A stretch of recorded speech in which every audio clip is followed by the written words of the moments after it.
此呢，基隆河是有涨潮一个情况，因此你可以看到呢，这个复兴航空在断了几节之后呢，这个有部分的机头的部分呢是有。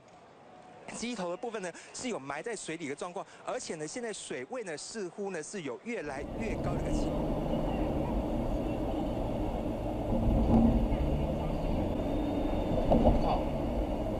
哇！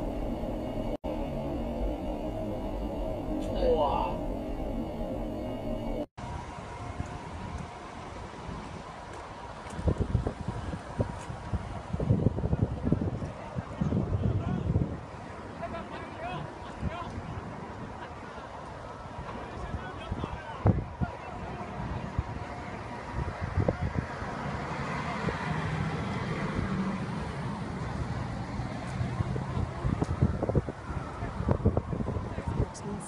Confirmed to CNA. Taiwanese broadcasters are reporting that at least 3 people have not been accounted for. More than 40 people are believed to be trapped in the aircraft. Around 10 passengers are reported to have been recovered from the river and taken to hospital.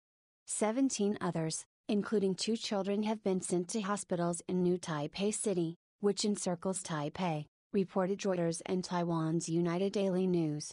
The extent of their injuries is unknown, UDN reported. There have been no report of fatalities at this stage. The New Taipei City Fire Department has dispatched 5 rescue teams, equipped with speedboats, to the accident site near the Nanyang Bridge in Xizhi District, CNA said. The airplane was flying to the offshore island of Kinmen and had only just left Taipei Songshan Airport when the accident happened. TransAsia, a privately owned airline, had suffered a serious crash last July, when flight GE222 crashed near the airport at Magong on the Penghu Island chain during a rainstorm, killing 48 people.